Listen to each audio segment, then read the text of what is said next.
നിങ്ങളുടെ ഇഷ്ട പരമ്പരകൾ എക്സ്ക്ലൂസീവായി സൺ നെക്സ്റ്റ് ആപ്പിലൂടെ തികച്ചും ഫ്രീ ആയി ഇപ്പോഴേ ആപ്പ് ഡൗൺലോഡ് ചെയ്യൂ.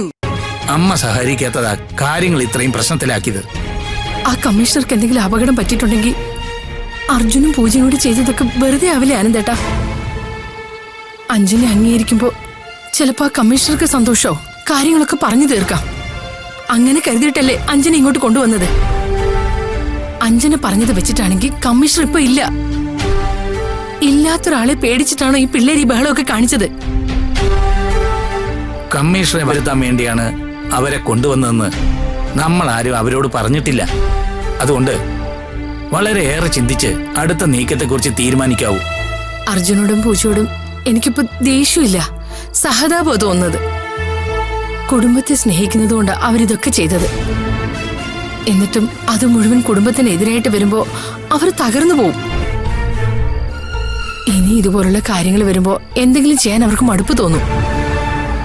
കാര്യങ്ങളൊക്കെ എങ്ങനെയെങ്കിലും അങ്ങ് പോട്ടേന്ന് അവർ ചിന്തിച്ചു പോവും. അവരെ തളർത്താൻ പാടില്ല, കുറ്റപ്പെടുത്താനും പാടില്ല. ഇനി കുറ്റപ്പെടുത്തിയിട്ടും പ്രത്യേകിച്ച് കാര്യമൊന്നുമില്ല. കാര്യങ്ങളൊക്കെ കൈവിട്ടു പോയി. കമ്മീഷണർക്ക് സംഭവിച്ചത് സത്യമാവാൻ വഴിയില്ലെന്നാ എനിക്ക് തോന്നുന്നത്. സത്യമാണ് അനന്തേട്ടാ, അഞ്ജന തന്നെ അങ്ങനെ പറഞ്ഞത്. അപ്പോ റാണി എവിടെയായിരിക്കും? റാണിയെയും അന്വേഷിച്ച് കണ്ടെത്തണം. അഞ്ജനെ ആ വീട്ടിൽ നിന്നും മാറ്റിയ ആ നിമിഷം റാണിയോടും നമുക്ക് കടപ്പാട് തുടങ്ങിയിരിക്കുക. അതുപോലെ അഞ്ജനയുടെ ഭർത്താവിനോടും സമാധാനം പറയണം. അനന്തേട്ടാ, നമുക്ക് രണ്ടുപേർക്കും ഒന്ന് ഇറങ്ങിയാലോ?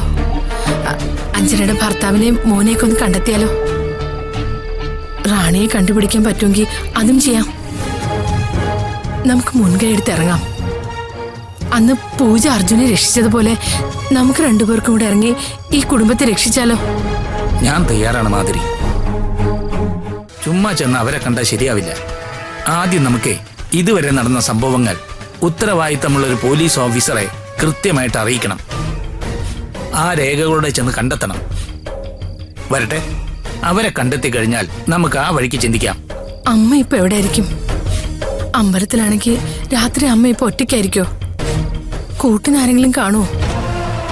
എവിടെയെങ്കിലും ഒറ്റപ്പെട്ടു പോയിട്ട് ഇങ്ങോട്ട് വരാൻ പറ്റാതെ നിൽക്കായിരിക്കോ? അന്തേട്ടാ, എനിക്ക് ആലോചിക്കുമ്പോ വെപ്രാളം വരുന്നു. നമുക്ക് അമ്മയുടെ കാര്യത്തിൽ കുറച്ചുകൂടി ഗൗരവമായി നീങ്ങണം. നമുക്ക് ഇപ്പൊ പോലീസിൽ അറിയിച്ചാലോ? ഞാൻ അർജുൻ ഒന്ന് കണ്ടിട്ട് വരാം. അവനോടൊന്ന് ആലോചിക്കാം നമുക്ക് എന്ത് ചെയ്യണമെന്ന്.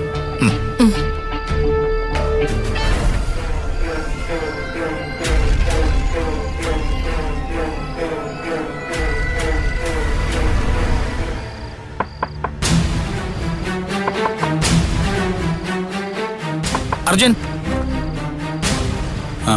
എന്താ അമ്മ നന്ദന്റെ വീട്ടിൽ ചെന്നിട്ടില്ല. അയ്യോ, ആണോ? അതെ, നമുക്ക് എല്ലായിടത്തും ചെന്ന് അന്വേഷിക്കാം. അർജുൻ ബാ. അച്ഛാ, അച്ഛമ്മ അമ്പലത്തിലോ മറ്റോ ഭജനത്തിന് പോയതായിരിക്കും, എനിക്കങ്ങനെ തോന്നുന്നേ. ഭജനത്തിലാണെങ്കിൽ അങ്ങ് പോട്ടേന്നാണോ? ഒന്നിന് പിറകെ ഒന്നായി ഓരോ പ്രശ്നങ്ങൾ. ഒന്നുകിൽ അഞ്ജനെ കൂട്ടിക്കൊണ്ട് വരരുതായിരുന്നു, അല്ലെങ്കിൽ അമ്മയുടെ കണ്ണിപ്പെടാതെ നോക്കണമായിരുന്നു. അച്ഛാ, അതൊക്കെ പോട്ടെ അച്ഛാ. നമുക്ക് എല്ലാവർക്കും കൂടി ഒന്ന് അന്വേഷിക്കാം. പൂജ, ആ ഫോൺ എടുത്തേ, ഞാൻ വിളിക്കാം.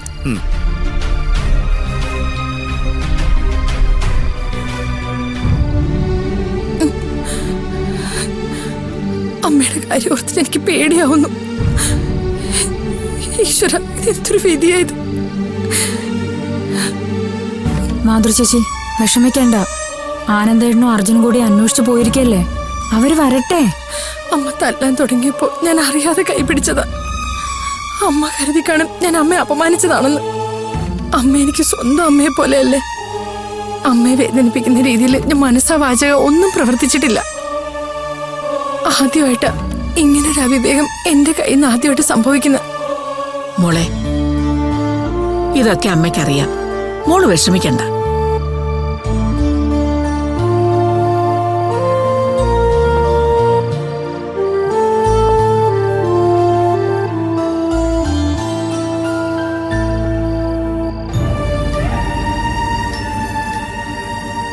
എന്താ അമ്മേ? എന്താ ആന്റി? അമ്മയെ കാണാത്തതിന്റെ വിഷമാ. മാധുരി ചേച്ചി കാരണം അമ്മ പോയതെന്ന് ചേച്ചിക്കൊരു കുറ്റബോധം. എന്റെ ആന്റി, ഇത് ആദ്യം മുതലേ കുഴഞ്ഞ കേസാ. ആദ്യമേ ഞാൻ പറഞ്ഞതാ രണ്ടു കൂട്ടരോടും നമ്മൾ നീതികേട കാണിക്കുന്നത്. അച്ഛമ്മയോടും അത് തന്നെ, ആ റാണിയുടെ അമ്മയോടും അത് തന്നെ. നഷ്ടങ്ങളല്ലാതെ എന്തെങ്കിലും ഒരു നേട്ടം ഉണ്ടായോ ഈ ഇടപാടില്? വീട്ടിൽ തമ്മിത്തല്ല്, ഇറങ്ങിപ്പോക്ക്, ദാ ഇപ്പൊ രാത്രി ഇരുന്ന് കരച്ചിലും. അഖിലൊന്ന് വെറുതെ ഇരിക്കുക. എടോ, ഞാൻ എന്തിനാ വെറുതെ ഇരിക്കുന്നേ?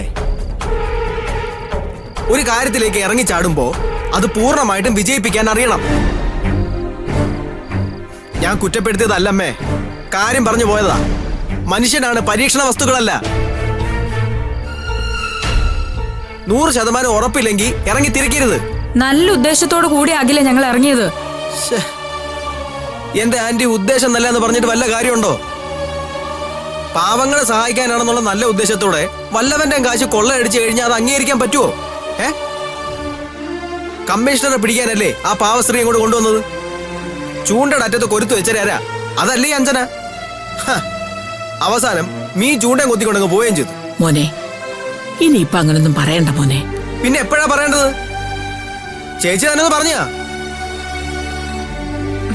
സമ്മതിച്ചു, ഞാനും പൂജയും കൂടി ചെയ്ത് തെറ്റ് തന്നെയാ. അതിനെന്ത് പ്രായശ്ചിത്തം വേണമെങ്കിലും ചെയ്യാം, പറഞ്ഞാ മതി. ഇതിനൊക്കെ ഞാൻ എന്തോ മറുപടി പറയാനാ ആന്റി.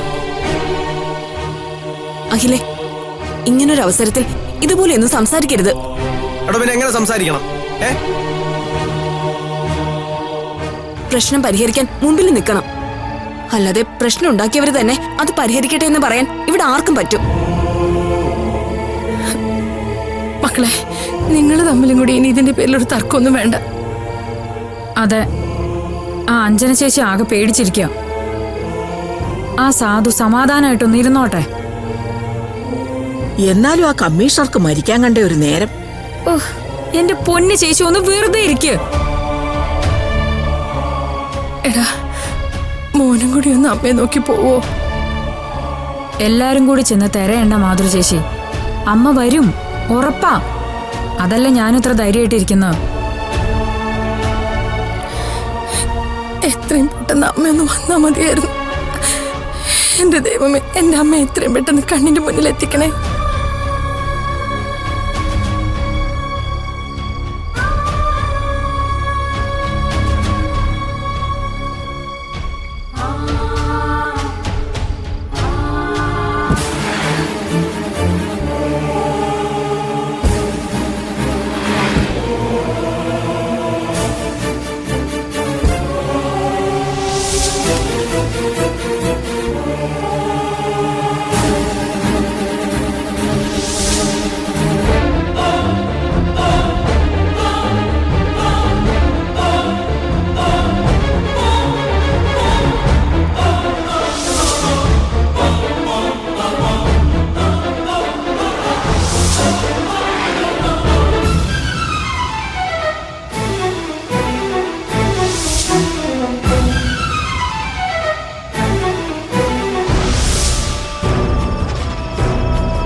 നമസ്കാരം മഹേശ്വരി അമ്മേ.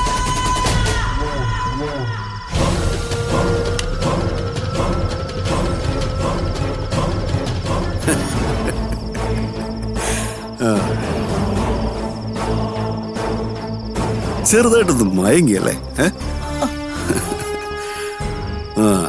നമ്മൾ വീണ്ടും കാണുമെന്ന് കരുതിയില്ല അല്ല മഹേശ്വരി അമ്മേ? അല്ല, അതങ്ങനെയാണല്ലോ. ജീവിതത്തിൽ പ്രതീക്ഷിക്കാത്ത സമയത്താണല്ലോ ഓരോന്ന് സംഭവിക്കുന്നത്.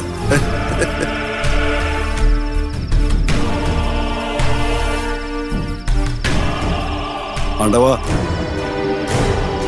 മഹേശ്വരിയമ്മയ്ക്ക് എന്തോ പറയാനുണ്ടെന്ന് തോന്നല്ലോ.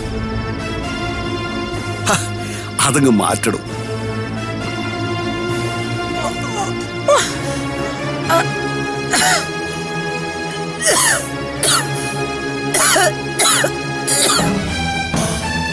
ഞാൻ നിങ്ങളോട് ഒരു തെറ്റ് ചെയ്തിട്ടില്ല. നിങ്ങൾ എന്തിനാ എന്നെ തട്ടിക്കൊണ്ടുവന്നത്? എന്റെ സഹോദരി അഞ്ജന നിങ്ങളുടെ വീട്ടുകാരോട് തെറ്റൊന്നും ചെയ്തില്ലല്ലോ, പിന്നെ ഇതിന് അവളെ തട്ടിക്കൊണ്ടുപോയത്. അഞ്ജനെ തട്ടിക്കൊണ്ടുപോയതല്ല കമ്മീഷണറെ, എന്റെ അറിവോടെ അല്ല. ആരുവാ? നിങ്ങളുടെ വക്രബുദ്ധിയ എന്റെ സഹോദരിയുടെ ഇപ്പോഴത്തെ ഈ അവസ്ഥയ്ക്ക് കാരണം. നിങ്ങൾ ഒറ്റ വരുത്തിയ എന്റെ സഹോദരിയെ കൊല്ലാൻ വരെ ദേഷ്യമില്ല നിങ്ങൾക്കിപ്പോ. പാവം അഞ്ജനയെ നിങ്ങൾ തടവുകാരിയാക്കിയില്ലേ? ഇതിപ്പോ പകരത്തിന് പകരം. നിങ്ങളുടെ ഉള്ളിൽ നിറയെ വിഷമാണ്. നിങ്ങൾ ഇവിടുന്ന് ജീവനോടെ തിരിച്ചു പോവില്ല. അയ്യോ,